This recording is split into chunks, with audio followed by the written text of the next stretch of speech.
My friend pulled my false eyelashes off at prom in front of everyone because she was jealous that my date was more attractive than hers.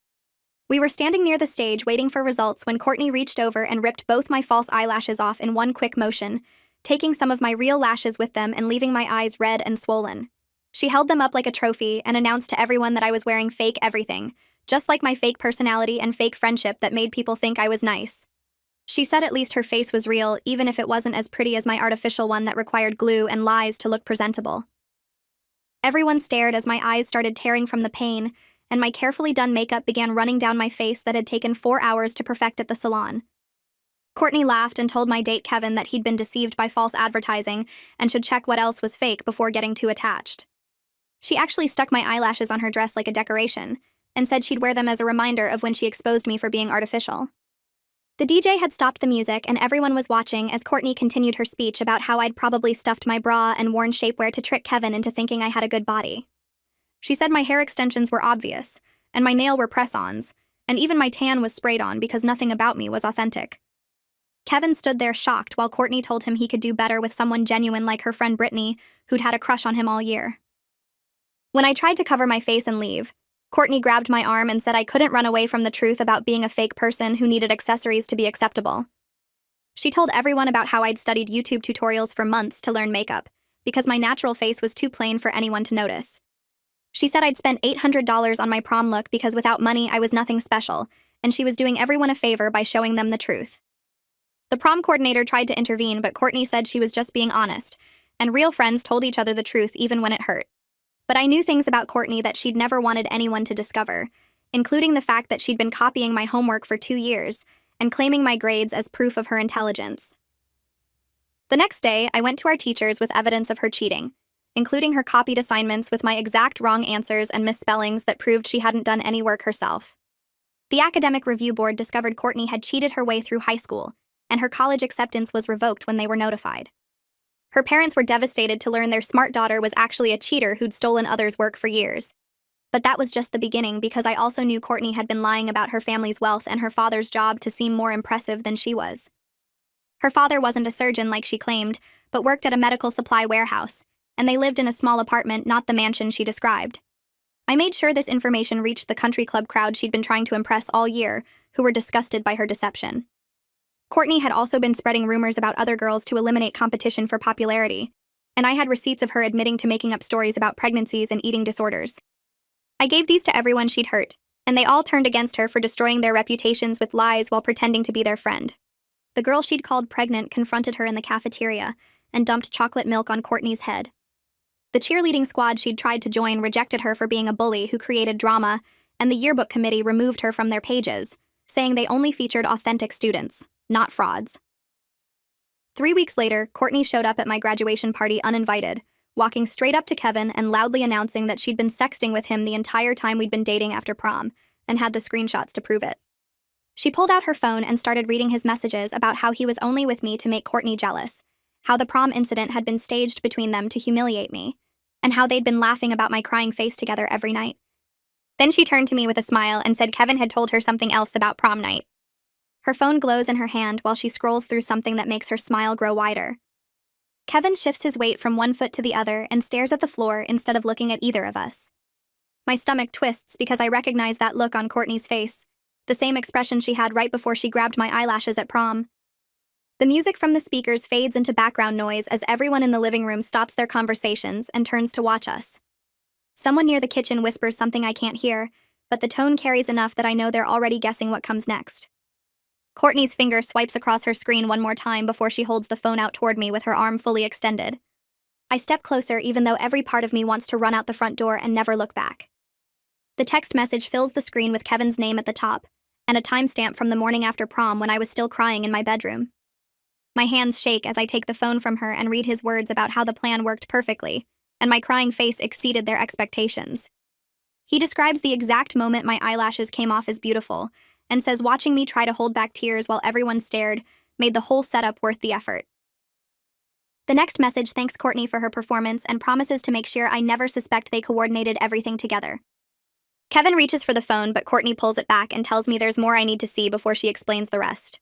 I look up from the screen and stare at Kevin while my brain tries to make sense of what I just read. The question comes out quieter than I intended when I ask if he really helped plan what happened at prom. He opens his mouth and starts to say, "It's not what it looks like," but the words die halfway through the sentence. His eyes drop to the carpet and stay there while I wait for him to deny it, or explain or do anything besides stand there looking guilty. The betrayal cuts deeper than anything Courtney did because I trusted Kevin completely after prom and let him hold me while I cried about the humiliation. He watched me break down that night and every night after, knowing he caused it and planned every word Courtney said. My chest feels tight like someone wrapped rubber bands around my ribs and keeps adding more with each breath I take. Courtney sets her phone on the coffee table and crosses her arms while she watches Kevin refuse to meet my eyes. She tells me that Kevin came to her 2 weeks before prom with the whole eyelash idea already formed in his head. He wanted to teach me a lesson about being fake and focusing too much on my appearance and popularity. She admits she went along with it because she was jealous of my relationship with Kevin and angry about things I'd said months earlier. But Kevin planned everything down to the exact words she should use and the timing of when to grab my eyelashes near the stage. I feel like the entire month since prom has been built on lies, and I don't know what was real anymore. Kevin finally speaks and says I needed to be taken down a few levels because I was too focused on how I looked. He claims he was trying to help me become a better person by showing me how shallow my priorities were. His voice stays calm like he's explaining homework instead of admitting he orchestrated my public humiliation. The justification makes anger flood through my body until my hands clench into fists at my sides. He's acting like ripping my eyelashes off in front of everyone was some kind of favor instead of cruel manipulation designed to hurt me. I ask Courtney what else she meant about prom night and what other secret Kevin told her. She looks at Kevin like she's waiting for permission to continue, and he shakes his head with his eyes going wide. But she ignores him and tells me that Kevin didn't just plan the eyelash incident. He also set up everything that happened after to make sure I would completely destroy her life in revenge. The room tilts sideways, and I grab the back of a chair to steady myself while she keeps talking. Courtney explains that Kevin fed me information about her cheating and lying over the weeks after prom. He made sure I found evidence he had carefully arranged in places I would look. Every conversation where he supported my anger and encouraged me to expose the truth was actually him pushing me to ruin her college acceptance and social life. She says Kevin wanted revenge on her for rejecting him freshman year, and he never forgot that hurt. I was his weapon to destroy her while making me think I was getting justice for myself. The words keep coming, but my brain can't process them fast enough to understand the full scope of what Kevin did. He used my pain and humiliation to turn me into someone who would systematically tear apart another person's future. Every piece of evidence I found and every revenge move I made was part of his plan all along. Kevin moves toward the front door, but Bryson steps in front of it and blocks his path. Bryson tells him that his best friend needs to own what he did instead of running away like a coward. The disgust in Bryson's voice surprises me because I always thought they were close.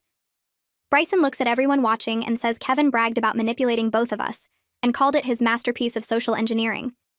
He describes how Kevin would laugh about our fights and plan the next piece of information to feed me. I realized that every time Kevin held me and told me I deserved better and supported my revenge campaign, he was actually just enjoying watching his plan work perfectly. The support I thought was love was really him getting entertainment from the destruction he caused. My stomach lurches and I run toward the bathroom with my hand over my mouth. I barely make it to the toilet before throwing up everything I ate at the party. Melody appears beside me and pulls my hair back while I heave again. She tells me this isn't my fault, and Kevin manipulated me when I was hurt and vulnerable. But I know I made choices to destroy Courtney's life even if Kevin pushed me toward it. I'm the one who went to the teachers with evidence and spread information about her family and gave receipts to everyone she hurt. Kevin might have arranged the pieces, but I'm the one who actually did everything. The bathroom floor feels cold against my knees, and I can hear voices arguing in the living room through the door. When I come back out, Courtney is crying and showing people more texts where Kevin coached her on exactly what to say at prom. He wrote out her whole speech about fake eyelashes and artificial personality word for word. The messages include timing instructions about waiting until we were near the stage and making sure the DJ had stopped the music. Kevin is sitting on the couch with his head in his hands while people yell at him about being a psychopath and a manipulator. Someone calls him sick and twisted, and another person says they always knew something was wrong with him. Melody guides me to a chair and brings me water while I try to process everything that just got revealed in the last 15 minutes. Harmony touches my elbow and guides me away from the group toward the kitchen. She glances back at Courtney and Kevin before looking at me with this expression I can't quite read. She tells me she suspected something was wrong weeks ago, when Kevin kept pushing me to go after Courtney harder. I stare at her because this information feels like it's coming too late to matter. She explains that every time I started feeling guilty about what I was doing to Courtney, Kevin would show up with some new piece of information that made me angry all over again. Harmony says she noticed the pattern but didn't know if she was reading too much into it. I ask why she didn't say anything if she thought Kevin was manipulating me. She looks down at the kitchen counter and admits she wasn't completely sure and didn't want to make things worse if she was wrong about him. The excuse sounds weak now that everything's out in the open. I tell her I wish she'd trusted her gut because maybe I wouldn't have destroyed Courtney's entire life if someone had warned me.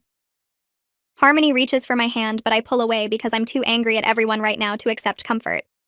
The party host walks into the living room and raises his voice over everyone's conversations. He tells most people they need to leave now, and only me, Courtney, Kevin, and a few close friends should stay to figure this out. People start gathering their stuff slowly, clearly not wanting to miss any more drama. I watch them pull out their phones as they head toward the door, fingers already typing on their screens. The host has to physically push some people out and lock the door behind them. I know by tomorrow morning the entire school will have heard some version of what happened tonight. Everyone will know that Kevin played both Courtney and me like we were pieces in some sick game he was running. They'll know I destroyed someone's college acceptance and family trust because I was too hurt and angry to see I was used as a weapon. The room feels smaller now with just 8 of us left sitting in this uncomfortable silence. Courtney and I end up on opposite ends of the couch without planning it that way. She's wiping tears off her face with her sleeve, and I realize I'm crying too.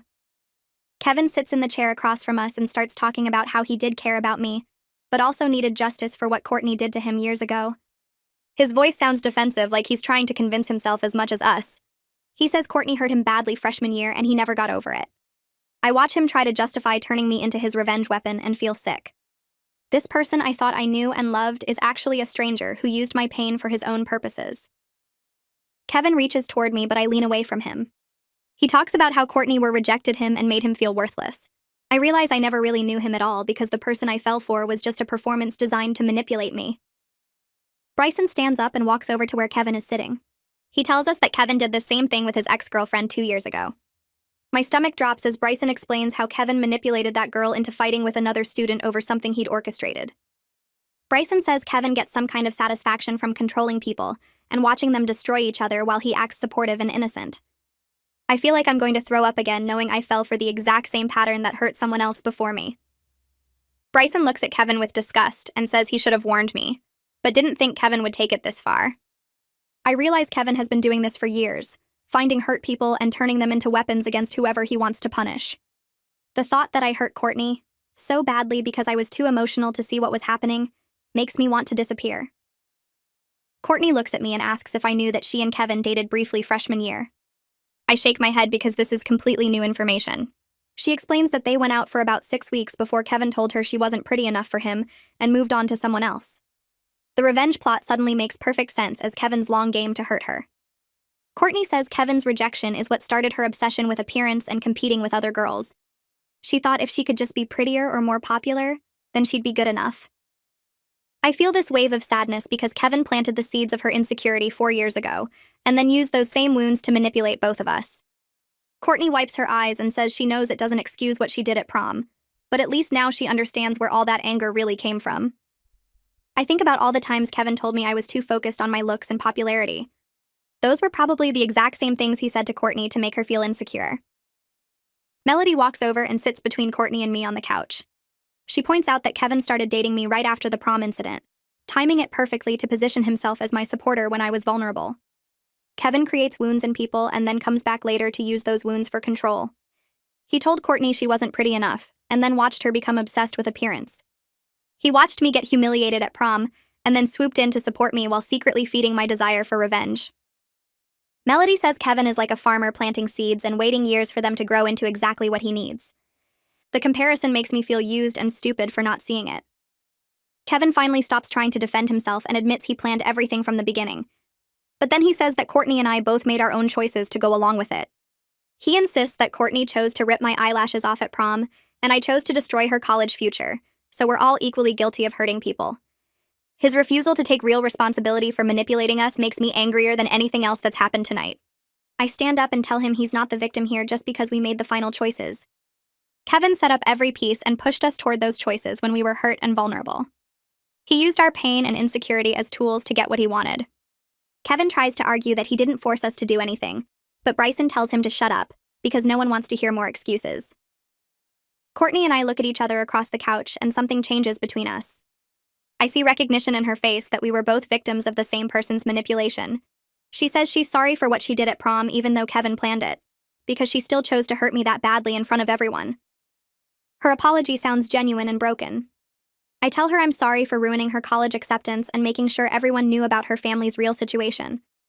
I explain that Kevin manipulating me doesn't erase the actual damage I caused to her life. We both sit there crying because we hurt each other so badly, and Kevin got exactly what he wanted. Courtney reaches across the couch and I take her hand, even though touching her feels strange after months of being enemies. Harmony suggests we all need time to process everything before making any decisions about what happens next. Bryson agrees and says Kevin needs to leave right now before things get worse. Kevin stands up and tries to apologize again, but I tell him to get out and never contact me again. I say I can't stand to look at him knowing what he did to both of us. Kevin walks toward the door slowly like he's waiting for someone to stop him. No one does. He turns back one more time and opens his mouth, but Bryson physically pushes him out the door. We hear Kevin's car start in the driveway and then drive away. The house feels quieter without him, but also heavier with everything we now have to deal with. The remaining people sit in shocked silence, trying to understand how Kevin manipulated so many people so completely. Camilla breaks the quiet by saying she always thought Kevin was too perfect and too supportive. She describes how he seemed like he was performing the role of good boyfriend instead of actually being genuine. I wish I'd noticed that before I let him turn me into someone who could systematically destroy another person's life. Melody puts her arm around me and I lean against her shoulder. Courtney sits on the other end of the couch staring at her phone where Kevin's messages are still pulled up. The party host brings us water and says we can stay as long as we need to figure things out. I don't know how to figure out something this broken. Courtney stands up from the couch and catches my eye. She asks if we can talk privately because there are things she needs to say without everyone else listening. I nod and follow her through the house to the backyard where the party host has string lights hanging between trees. The night air feels cool after being inside with so many people, and I wrap my arms around myself. Courtney sits on the edge of a wooden bench and I sit on the opposite end with space between us. She stares at her hands for a long moment before she starts talking about how losing her college acceptance destroyed everything. She says her parents looked at her differently after they found out about the cheating, like they didn't know who she was anymore. They questioned every good grade she'd ever brought home and wondered if any of her achievements were real. She tells me she stopped believing in herself too, because if she couldn't earn things honestly, then maybe she really was worthless like everyone said. Her voice breaks when she describes watching her mom cry over the rejection letter and knowing it was her own fault for cheating in the first place. I listen without interrupting because I can hear the pain in every word. Then Courtney looks at me and says she needs to know how the prom incident affected me beyond just the obvious humiliation. I take a breath and tell her that having my eyelashes ripped off in front of everyone made me feel completely worthless. I explain that standing there with my makeup running and everyone staring made me question if maybe she was right about me being fake and unacceptable without all the beauty stuff. I spent weeks avoiding mirrors and stopped wearing any makeup at all because I was terrified of someone else calling me artificial. The humiliation didn't end when prom ended because I carried it with me every single day afterward. Courtney wipes her eyes and we sit in silence for a minute. Then she says something that surprises me. She tells me that Kevin's manipulation doesn't erase the real harm we caused each other even if he orchestrated everything.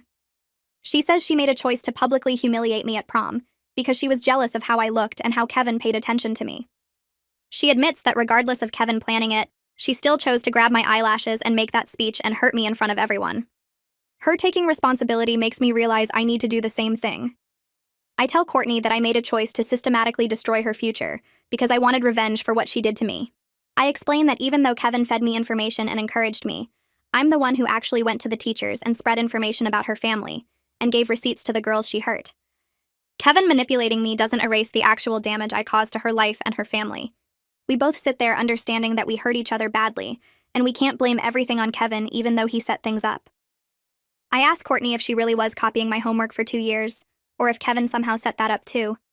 She looks embarrassed but says the homework copying was completely real, and she's deeply ashamed of it.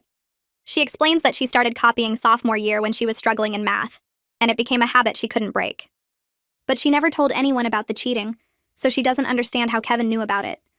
She says Kevin must have been watching her for years and waiting to use that information against her. The thought of Kevin observing her that carefully for that long makes both of us uncomfortable.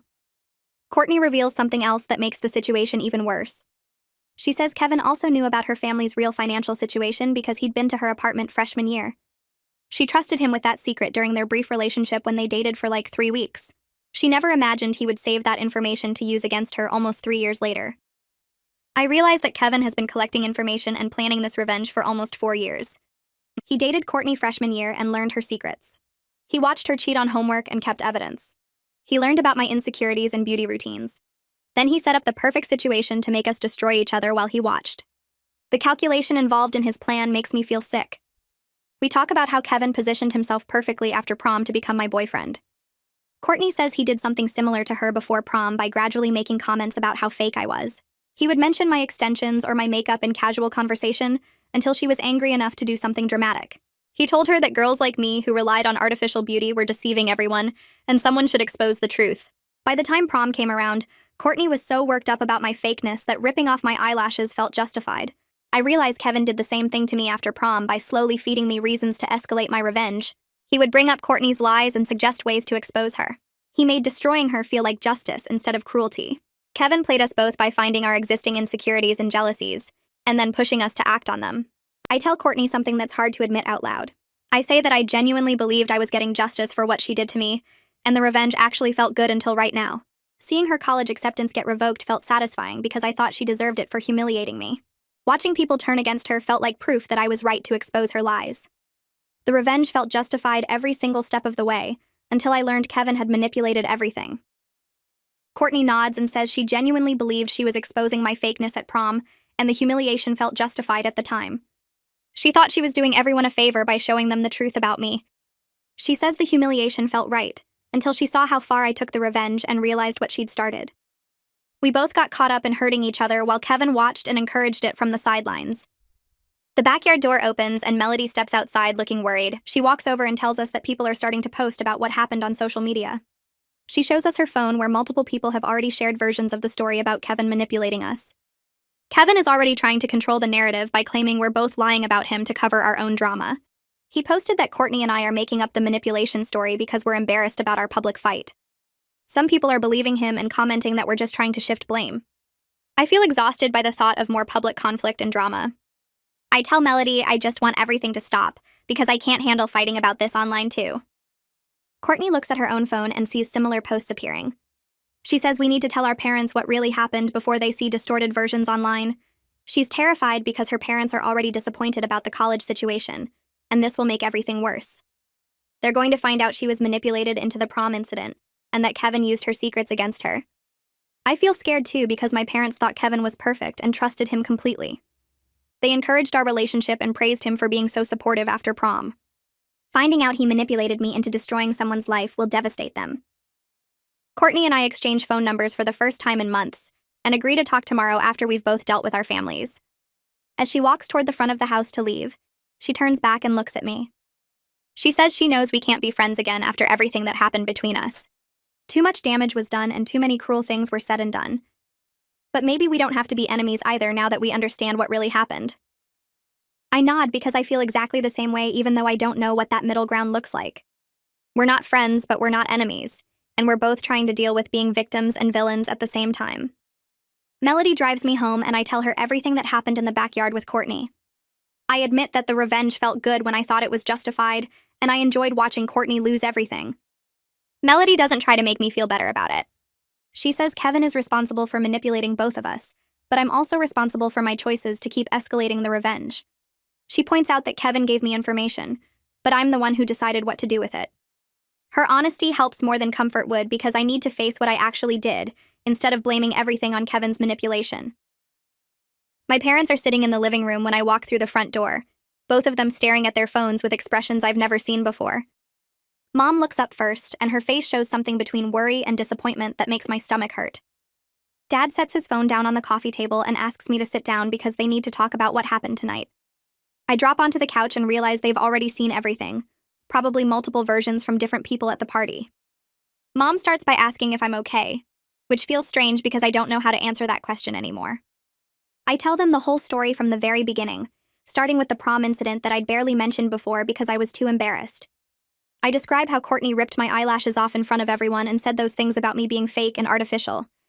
I explain how Kevin appeared right after, seeming so supportive and understanding, telling me I deserved better treatment. I walk them through every step of the revenge, admitting that I went to teachers with evidence of Courtney's cheating and spread information about her family's real situation. Mom's face gets paler as I describe how I gave receipts of Courtney's rumors to the girls she'd hurt. Dad sits forward when I tell them about the college acceptance being revoked, and Courtney's parents finding out everything. Then I explain what happened tonight, how Courtney showed everyone the texts proving Kevin planned the whole prom incident with her. I show them screenshots on my phone where Kevin coached Courtney on exactly what to say and when to rip my eyelashes off. Mom reads Kevin's messages about using me as a weapon to destroy Courtney's life for rejecting him years ago. Dad takes the phone and scrolls through more texts, shaking his head slowly like he can't believe what he's seeing. They're shocked about Kevin's manipulation, but I can tell they're also worried about how far I took everything. Mom finally asks why I didn't come to them when Courtney humiliated me at prom instead of handling it myself. I try to explain that I felt embarrassed and angry and didn't want them to see me like that, crying with my makeup running. I tell them Kevin was right there saying I had every right to get revenge and that Courtney deserved consequences. Dad interrupts and says Kevin took advantage of my hurt feelings to use me for his own purposes. He points out that even though Kevin manipulated the situation, I still made choices that seriously damaged another person's life. Mom adds that I could have come to them at any point during the revenge campaign, but I kept going instead. I admit I knew what I was doing was extreme, but it felt justified because of how badly Courtney hurt me. Dad says that's exactly what Kevin counted on, me being too angry and hurt to think clearly about what I was doing. We stay up late talking about what happens next and whether I need to try fixing any of the damage I caused. Mom says some things can't be unfixed no matter what I do, like Courtney's lost college acceptance and her parents' broken trust. Dad suggests I might be able to help with other parts, like talking to the girls Courtney spread rumors about and explaining the manipulation. I feel completely overwhelmed by the idea of trying to repair something I worked so hard to destroy over weeks.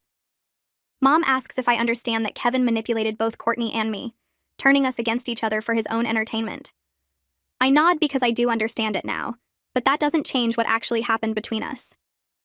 Dad says I need to take responsibility for my choices, even while recognizing Kevin's role in pushing me toward them. We talk about whether I should try to contact Courtney, or give her space to process everything with her own family. Mom thinks we both need time before trying to figure out any kind of relationship going forward. Dad agrees and says the most important thing right now is me understanding how I let anger control my actions. I tell them I do understand, and I feel sick about what I did to Courtney's college future. Mom says that feeling is important because it means I recognize the harm I caused regardless of Kevin's manipulation. We finally go to bed around 3 in the morning after talking through everything multiple times. The next morning, my phone is already full of messages when I wake up, dozens of texts from people at the school taking sides. Some people think Kevin is completely at fault, and Courtney and I were both his victims who couldn't help what happened. Others think Courtney and I are equally guilty for letting ourselves be manipulated into hurting each other so badly. A few people say I'm worse than Kevin because I actually destroyed Courtney's life while he just planned it. Someone created a group chat called Truth About Kevin, where people are sharing their own stories about him. I scroll through messages from classmates I barely know, all of them offering opinions about my life and choices. One girl writes that she always knew Kevin was manipulative, but nobody would have believed her before now. A guy from my math class says Courtney got what she deserved for being a bully, even if Kevin orchestrated it. 3 different people send me links to posts on various social media platforms discussing the whole situation. I turn off my phone because I can't handle reading more opinions and judgments about everything that happened. My head hurts from lack of sleep, and my eyes feel swollen from crying last night with my parents. Around noon, Courtney texts me, which surprises me because I figured she'd never want to talk to me again. She says her parents are devastated about Kevin's manipulation, but also really angry that she went along with humiliating me. They're questioning whether they can trust her judgment about anything now after she let herself be used like that. She writes that the hardest part is knowing she gave Kevin exactly what he wanted by destroying our friendship. She says her mom keeps asking why she didn't come to them instead of listening to Kevin's plan. Her dad apparently called Kevin's parents last night and had a long conversation about what their son did. Courtney adds that her parents are also still upset about the cheating and lying, so she's dealing with multiple levels of disappointment. She asks if my parents are mad at me too, or if they understand the manipulation better. I text back that my parents are worried and disappointed, but trying to be supportive while also making sure I understand my own responsibility. We exchange a few more messages about how strange everything feels now that we know the truth. Monday morning, my parents drive me to the school early because they scheduled a meeting with the guidance counselor. We sit in the waiting area outside Hadrian Rush's office until he opens the door and invites us in. My parents insisted I talk to someone at the school who understands teenage behavior and manipulation. Hadrian looks tired, like maybe other families have been coming in to talk about Kevin too. He starts by asking how I'm doing after everything that happened at the graduation party. I tell him I'm confused and angry and guilty all at the same time. My mom explains that we spent hours talking through the situation, but she wants professional input about how to handle things going forward. Hadrian nods and says, Kevin's behavior shows signs of serious manipulation and control issues that go way beyond normal teenage drama. He pulls out a folder and shows us some information about manipulative personality patterns in adolescence. Dad asks if the school knew about Kevin's behavior before now. Hadrian admits they had some concerns, but nothing concrete enough to act on until multiple students came forward this weekend. He looks at me directly and asks if I want to file any kind of formal complaint about Kevin's manipulation. I'm not sure what that would accomplish at this point since graduation is in 2 weeks. Hadrian explains that a formal complaint would go in Kevin's permanent record and might affect his college situation. Mom and Dad look at me waiting for my decision. I think about Kevin losing his college acceptance like Courtney did, but then remember he planned all of this deliberately over years.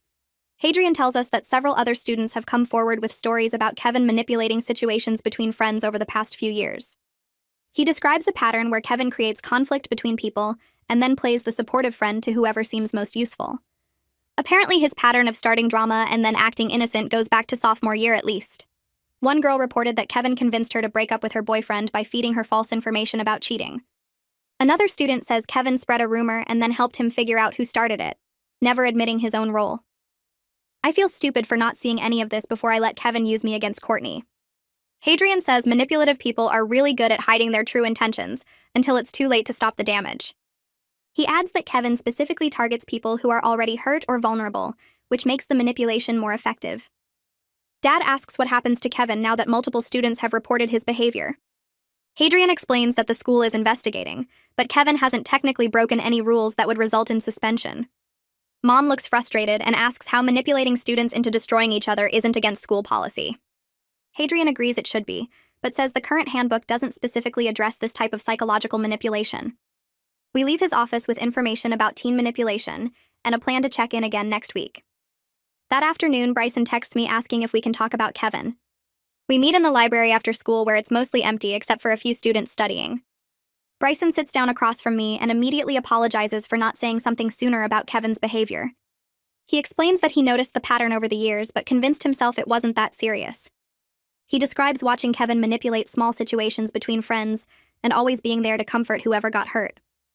Bryson says he thought Kevin just liked drama and attention, not that he was deliberately destroying people's lives.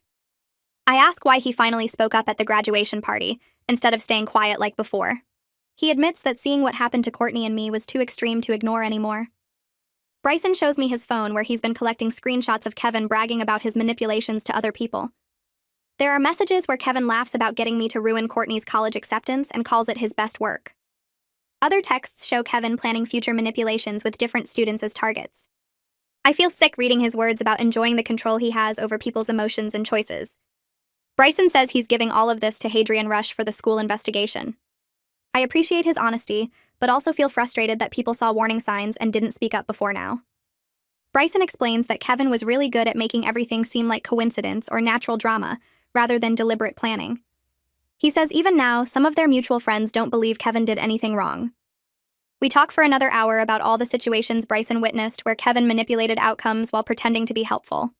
A week passes with everyone at the school treating Courtney and me like we're either fragile or dangerous. I run into her at the coffee shop near school on Saturday afternoon. We both freeze when we see each other, then awkwardly decide to sit together instead of pretending we didn't notice. She orders a vanilla latte and I get my usual iced coffee, then we sit at a corner table away from other customers. Courtney starts by saying how weird the last few days of senior year have been with everyone staring and whispering. I agree and tell her about teachers pulling me aside constantly to ask if I'm okay.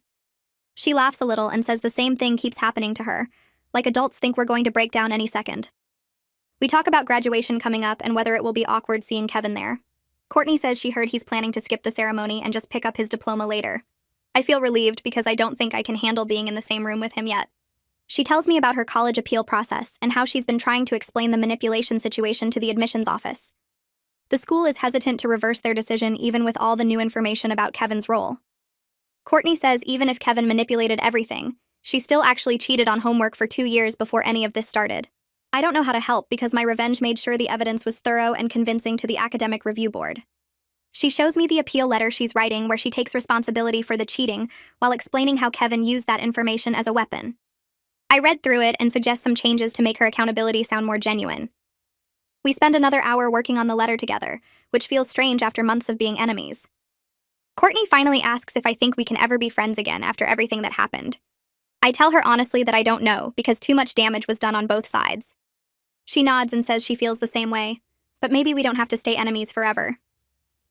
I offer to write a letter explaining Kevin's manipulation and my role in exposing her cheating as revenge rather than academic integrity. Courtney stares at me like I just spoke another language, her coffee cup frozen halfway to her mouth. She asks why I'd help her after everything that happened between us. I tell her that Kevin wanted us to destroy each other and continuing that destruction means he wins even though he's not here anymore. She sets down her cup and wipes her eyes with a napkin, then nods slowly like she's processing something complicated. We pull out our phones and start making notes about what needs to go in the letter. I write down the timeline of when Kevin started feeding me information about her cheating. Courtney adds details about how he'd been subtly pointing out my supposed fakeness to her for weeks before prom. We work for 2 hours straight, ordering more coffee and filling pages with evidence of manipulation. Every time I write something about my revenge campaign, I feel sick, but Courtney says including those details makes the manipulation more obvious. She shows me texts from Kevin where he encouraged her to make the prom humiliation as public as possible. I show her messages where he sent me links to her copied homework, with helpful suggestions about how to present it to teachers. The pattern becomes clear as we document everything, how Kevin positioned himself perfectly to watch us destroy each other. Courtney writes about their freshman year relationship and how Kevin made her feel inadequate about her appearance. I add notes about how he used those same insecurities against me later. We realize he'd been collecting information and planting seeds for years before executing his plan. The letter grows longer as we include every detail we can remember about his manipulation tactics. Courtney's hands shake when she writes about losing her college acceptance. I have trouble typing when I describe going to the academic review board with evidence.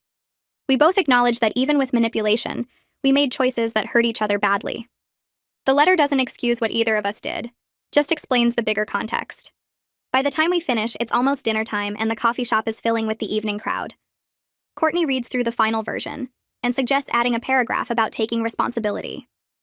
I agree, and we write about how understanding manipulation doesn't erase consequences. She saves the document to her phone and says she'll send it to the college appeals office tomorrow. I feel exhausted, but also relieved that we documented everything properly. Harmony walks into the coffee shop and spots us at our corner table. She comes over and tells us she's proud of us for trying to work through this instead of staying enemies. Courtney looks surprised to see her because Harmony had been avoiding both of us for weeks.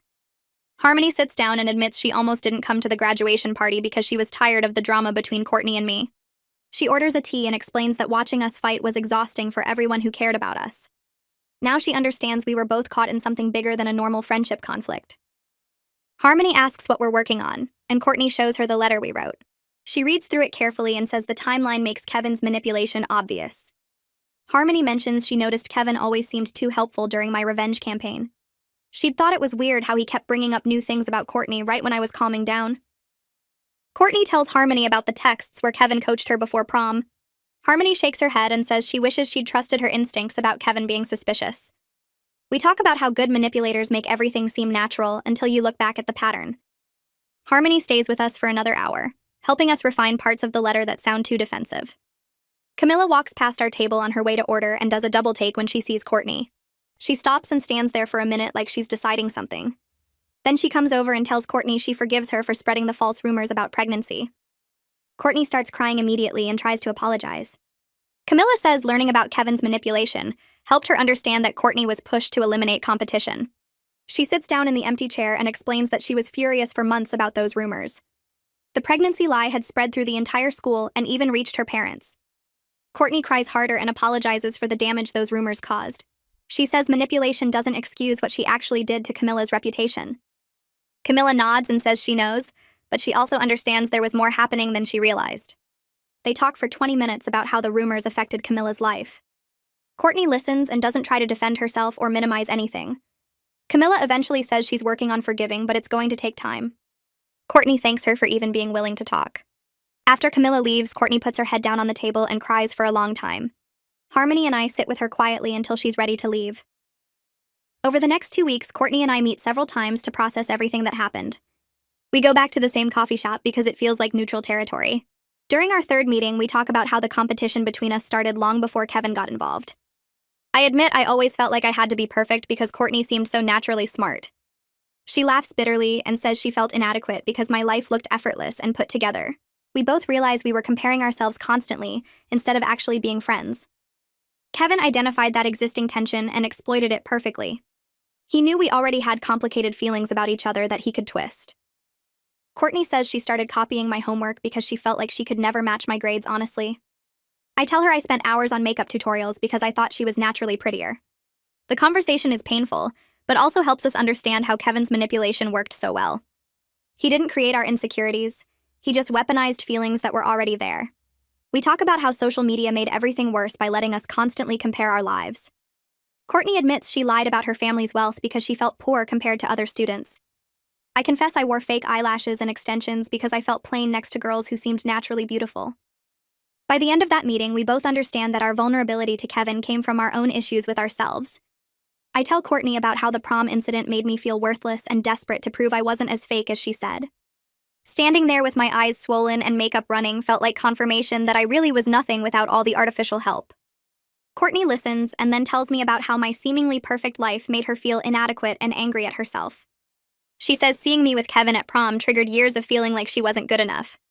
We both realize we were vulnerable to Kevin's manipulation because we already had complicated feelings about each other and ourselves. I explained that destroying her college acceptance felt justified because I wanted her to hurt as badly as I did. She says humiliating me at prom felt righteous because she wanted to expose what she saw as my deception. Neither of us understood that Kevin was feeding those feelings and pushing us toward extremes. We talk about how revenge felt good in the moment but left us both worse off. Courtney says losing her college acceptance taught her that consequences can't be undone. I admit that becoming someone who could systematically destroy another person scared me about myself. We spend hours in these conversations, slowly unpacking layers of manipulation and personal responsibility. The more we talk, the more we understand that Kevin's plan worked, because we were already primed to hurt each other. Courtney gets an email from the college appeals office saying they'll review her case. She shows me the message on her phone with shaking hands. The email says they received her appeal letter and supporting documentation. They agree to reconsider her application for the following year if she completes community service and retakes classes she cheated in. Courtney reads it 3 times like she can't believe it's real. It's not the full acceptance she lost, but it's a chance to eventually attend. She starts crying and says she's grateful, but also realistic that some consequences can't be completely undone. I feel relieved that my letter might have helped, even though I know it doesn't fix everything I destroyed. Courtney has to complete 200 hours of community service and retake 4 classes with passing grades. She also needs to write a personal statement about academic integrity. The requirements are strict but fair given what happened. Courtney says she'll do whatever it takes because she wants to earn her way back honestly. We celebrate quietly at the coffee shop with expensive lattes. She thanks me for helping with the letter, even though I was the one who reported her cheating originally. I tell her I'm glad something good might come from this mess eventually. Kevin tries to contact both of us through mutual friends over the next few days. Bryson texts me saying Kevin wants to apologize properly and asks if I'll meet with him. I tell Bryson absolutely not because I'm focused on dealing with the damage rather than giving Kevin more opportunities to manipulate. Courtney gets similar messages from people Kevin is using as intermediaries. She refuses to and tells everyone she's done with Kevin completely. Harmony warns us that Kevin is telling people we're overreacting and being dramatic. He's apparently saying the whole thing was a misunderstanding that we blew out of proportion. Bryson texts again saying Kevin claims he wants to take responsibility for his actions. I respond that if Kevin really wanted to take responsibility, he'd leave us alone instead of trying to force more contact. Courtney blocks Kevin's number and tells his friends to stop passing along messages. Bryson eventually tells us Kevin is planning to attend college across the country in California. The news feels like a relief because distance means less chance of running into him. Courtney says she hopes Kevin gets help, but she doesn't want to be part of that process. I agree, and we both commit to maintaining our boundaries no matter what Kevin tries. The yearbook committee sends Courtney an email asking if she wants to be included in a small section after all. They explain they're creating a page acknowledging that the removal was part of a bigger situation they didn't fully understand. Courtney shows me the email and asks what I think she should do. I tell her it's completely her choice and I'll support whatever she decides. She thinks about it for 2 days before responding to the committee.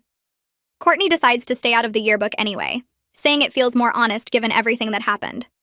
She writes back thanking them for reconsidering, but explaining she'd rather accept the consequences of her actions. The committee responds saying they respect her decision and maturity. I feel guilty because I helped cause that exclusion in the first place. Courtney says she's not staying out because of me, but because she wants to own what she did.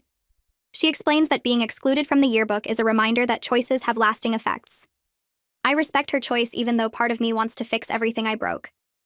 Courtney tells me that not everything needs to be fixed. Sometimes consequences are just part of moving forward. As graduation approaches, Courtney and I talk about what our relationship will look like going forward. We meet at a park this time instead of the coffee shop because we need a change of scenery. I ask if she thinks we can ever be best friends again like we were before. She's quiet for a long time before saying she doesn't think so, because too much damage happened. I agree and admit I feel the same way even though it's sad. We both acknowledge that even if Kevin orchestrated everything, we still chose to hurt each other in ways that can't be completely forgiven. Courtney says she needs to be able to trust someone completely to call them her best friend. I understand because I feel the same way about trusting people now. But we also don't want to be enemies anymore because that's what Kevin wanted from the beginning. Being enemies means Kevin's manipulation keeps controlling our lives. We decide on something in between, maybe friends with boundaries or just people who care about each other from a distance. Courtney says she needs time to figure out who she is without competition or comparison. I tell her I need the same thing, space to understand myself without measuring against others. We agree to check in occasionally but not force a friendship that might not be possible. As we walk back to our cars, Courtney says she's glad we at least got to this point instead of staying destroyed by Kevin's plan. We sit in her car outside the coffee shop and talk about what comes next between us. Courtney says she can't go back to being best friends because she needs to trust someone completely before calling them that. I agree and tell her I feel the same way about trusting people now after everything with Kevin. She asks if I think we can be friends at all or if too much damage happened. I think about it for a long time before saying, maybe we can be something in between. Not enemies, but not close either. Courtney nods and says that feels more honest than pretending everything can go back to normal. We agree to check in sometimes and be friendly at the school, but not force a friendship that might not be possible anymore. She tells me she needs space to figure out who she is without comparing herself to other people constantly. I understand because I need the same thing. Time to know myself without measuring against others or trying to prove anything. As we get out of the car, Courtney says she's glad we at least got to this point instead of staying destroyed by Kevin's plan forever. I tell her I'm glad too because being enemies would mean Kevin kept winning even after we knew the truth. At graduation practice the next week, the prom coordinator walks over while we're standing in line alphabetically. She pulls us aside near the gym doors and says she's been worried about us since the eyelash incident at prom. Courtney and I look at each other before I explain what we learned about Kevin manipulating everything. The coordinator's face changes from concerned to sad as we tell her how Kevin planned the whole thing to hurt both of us. She says she's not surprised because she's seen students manipulate each other before, but never quite so deliberately over such a long time. Courtney asks if she noticed anything wrong that night at prom. The coordinator says Kevin seemed too calm during the whole incident, like he was watching a show instead of defending his girlfriend. She wishes she'd trusted her instincts and pulled me aside to ask more questions. I tell her it's not her fault because Kevin fooled everyone, including us. She gives us both a hug and says she's proud we're working through it instead of staying angry. Before she walks away, she tells us that graduation will be a fresh start, and we should both be proud of getting through senior year, despite everything. That afternoon, Melody finds me in my room packing up old school papers. She sits on my bed and says she's proud of how I've handled everything since the truth came out about Kevin. I ask what she means because I don't feel like I've handled anything well. Melody explains that I'm taking responsibility for my choices, while also recognizing Kevin manipulated me when I was hurt. She says it would be easy to blame everything on him and act like I had no choice. I tell her I still feel guilty for destroying Courtney's college acceptance and her reputation at the school. Melody says feeling guilty means I understand what I did was wrong, which is better than making excuses. She reminds me that she saw me at my worst during the revenge campaign, celebrating every time something bad happened to Courtney. I cringe remembering how happy I felt when the academic review board revoked Courtney's acceptance. Melody says the fact that I cringe now shows I've changed and learned something from this mess. Her support means everything because she could easily judge me for what I did. She tells me that growing up means owning your mistakes even when someone else pushed you toward them.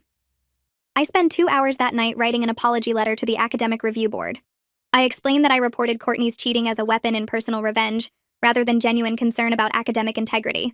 The words are hard to write because I have to admit I use their processes to hurt someone on purpose. I tell them about Kevin's manipulation, but make clear that doesn't excuse what I chose to do. After reading it 3 times, I email the letter before I can change my mind. The next morning, I get a response from the board chair saying they appreciate my honesty. They explain that the cheating was still real and required consequences regardless of my motivations. I understand that my reasons for reporting it being wrong doesn't change that Courtney actually copied my homework for 2 years. The board chair says they're glad I'm learning about the weight of my actions and the importance of using official processes for the right reasons. Reading their response makes me feel slightly better, but doesn't erase what I did. Courtney texts me that she's writing apology letters to all the girls she spread rumors about. She asks if I think she should mention Kevin's manipulation, or just take full responsibility. I tell her to do whatever feels most honest to her situation. She decides to mention Kevin's influence, but make clear she still chose to spread the rumors and hurt people. Over the next few days, she sends individual letters to each girl explaining what happened and apologizing for the damage. Most of them respond with varying levels of warmth, some more forgiving than others. Camilla texts both of us saying she accepts Courtney's apology and understands manipulation doesn't erase harm, but provides context. The girl who dumped chocolate milk on Courtney's head sends a message saying she regrets that reaction now that she knows the full story. She apologizes for the public humiliation, even though Courtney hurt her first with false pregnancy rumors. Courtney shows me all the responses and cries reading them because she didn't expect anyone to forgive her. I remind her that forgiveness doesn't mean everything goes back to normal, just that people are willing to move forward. 2 days before graduation, I'm in my room studying when my mom calls up the stairs. She says someone is at the door asking for me. I walk downstairs and see my dad blocking the doorway with his body. Through the gap, I spot Kevin standing on our porch trying to explain something. My dad's voice is firm as he tells Kevin to leave and never come back to our house. Kevin tries to argue that he just wants to apologize and make things right. My dad says Kevin had months to apologize and chose to keep manipulating instead. Through the window, I watch Kevin gesture desperately while my dad stands completely still. Kevin points at me and tries to make eye contact, but my dad steps forward and blocks his view. After 5 minutes of arguing, Kevin finally walks back to his car and drives away. My dad closes the door and asks if I'm okay. I tell him thank you for protecting me because I don't trust myself not to listen if Kevin tries to manipulate me again. My mom hugs me and says they won't let Kevin near me until I'm ready, which might be never. I feel grateful my parents understand that Kevin is dangerous, even though he never physically hurt anyone. Bryson sends a group text to Courtney and me saying Kevin has been posting on social media at his new college. He screenshots some posts where Kevin talks about having a crazy ex-girlfriend who turned his friends against him. The posts make it sound like he's the victim of our drama instead of the person who created it. Courtney texts back asking if we should message people at his new school to tell them the truth. I think about it, but then write that we should let it go because we're done letting Kevin control our energy and attention. Bryson agrees and says Kevin will probably show his true colors eventually, without our help. Courtney says some people will believe his version, and we have to accept that we can't control everyone's opinion. I know she's right, even though it bothers me that Kevin gets to pretend he did nothing wrong. Bryson tells us Kevin's roommate already thinks he's weird because Kevin keeps trying to get involved in other people's conflicts. We decide to block Kevin on all social media and stop checking what he posts about us. On graduation day, I arrive at the school early to get my cap and gown. Courtney is already there in line and waves me over. We stand together by choice instead of our alphabetical assignments being anywhere near each other. Other students notice and whisper, but nobody says anything directly to us. When they call my name, I walk across the stage to genuine applause from people who know what we've been through. Courtney's name gets called 3 people later, and she receives the same warm applause. It feels like a small acknowledgement that we survived something difficult and came out better than we could have. After the ceremony, we take a picture together in our caps and gowns. My mom cries taking the photo because she didn't think we'd ever be in the same picture again. Courtney's mom stands next to mine and they talk quietly about how proud they are. I don't hear what they say, but I see both of them wiping their eyes. Our families end up in the same area of the parking lot after the ceremony. Courtney's parents walk over and her mom thanks mine for the letter I wrote supporting Courtney's college appeal. My mom says it was the right thing to do after learning about Kevin's manipulation. My dad tells Courtney's parents he's sorry for what I did to make a bad situation worse. Courtney's dad says they appreciate the apology and they're sorry for what Courtney did at prom that started everything. The conversation is awkward but honest, which feels right for where we all are now. Courtney and I stand slightly apart from our parents. Not quite together, but not separate either. Melody takes another picture of all of us and says she's keeping it as proof that people can choose to grow instead of staying angry forever. That night at Harmony's graduation party, she stands on a chair and asks everyone to be quiet for a toast. She talks about friendship surviving manipulation and choosing to grow instead of staying enemies. Harmony doesn't name anyone specifically, but everyone knows she's talking about Courtney and me. She says the best revenge against people who try to destroy your relationships is refusing to stay destroyed. People clap and several come up afterward to talk to us. A girl from our history class says Kevin tried to turn her against her best friend sophomore year by telling each of them fake things the other supposedly said. A guy from the soccer team says Kevin convinced him his girlfriend was cheating by showing edited text messages.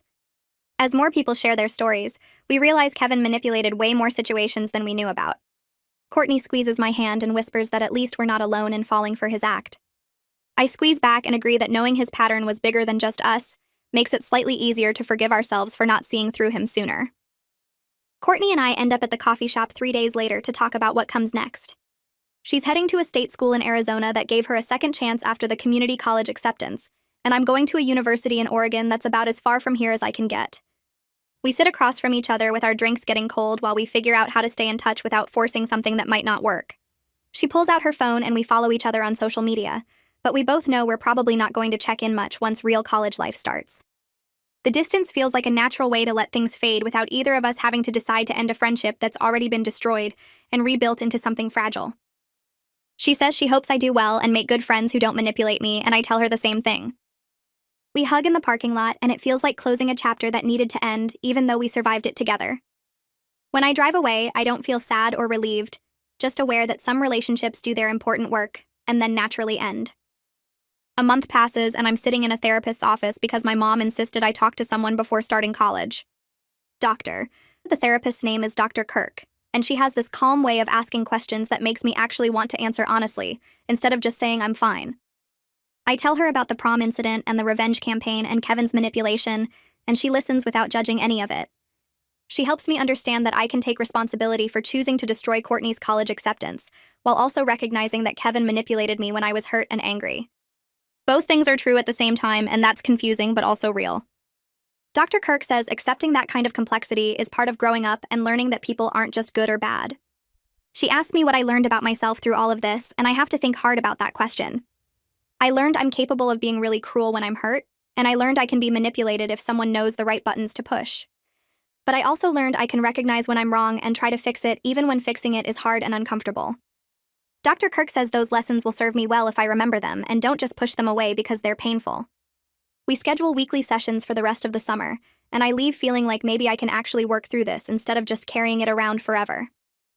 2 weeks into therapy, my phone buzzes with a text from Courtney. She got accepted to the community college program, and she's retaking all the classes she cheated in, doing the actual work this time. She says it's really hard and kind of embarrassing to be in basic classes with people younger than her, but it also feels good to earn grades she can actually be proud of. I text back that I'm proud of her for doing it the right way, instead of staying bitter about what she lost. She sends back a smiley face and says she hopes therapy is helping me figure things out. We text a few more times over the next couple weeks, just checking in about college prep and summer jobs, nothing deep. It's weird having this careful friendship with someone who used to be my best friend, and then my enemy, and now is something in between. But it works for where we both are right now, and that feels okay. I'm scrolling through social media one night when I see a post from someone at Kevin's college. Kevin got kicked out after only 2 months for creating drama between his roommates, apparently convincing each of them that the other was stealing and talking behind their back. The post has screenshots of messages where Kevin is clearly lying to both roommates about what the other one supposedly said. Part of me feels happy that he's facing consequences and other people are seeing what he really is. But mostly I just feel sad that he's doing the same manipulative stuff to new people who don't know to watch out for him. I hope eventually he gets in enough trouble that he has to actually change, but I also know that's not my problem to solve or my responsibility to worry about. I close the app and don't look at any more posts about him because I'm done letting Kevin take up space in my head. As I'm packing boxes for college, I find the false eyelashes from prom at the bottom of my desk drawer. I'd saved them as a reminder of what Courtney did, proof of the humiliation I felt that night. I hold them in my hand and remember how my eyes burned when she ripped them off, how everyone stared while I cried, how small and worthless I felt standing there with my makeup running. The anger feels distant now, like something that happened to a different version of me. I walk to the kitchen and throw the eyelashes in the trash, not dramatically or ceremonially, just tossing them away because I don't need them anymore. The humiliation was real, and the revenge was real, and the manipulation was real, and all of that is part of my story now. But it's not the whole story, and it's not the end of the story. I'm choosing to move forward with all of it as something that happened and shaped me, but doesn't define everything I am or will be.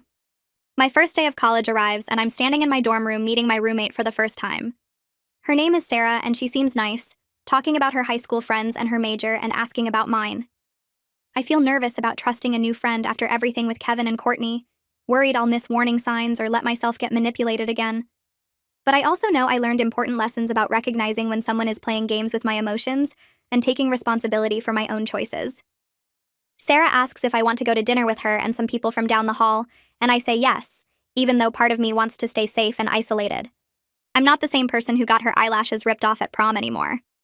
I'm someone who experienced real pain and caused real pain and is working every day to be better than both versions of myself.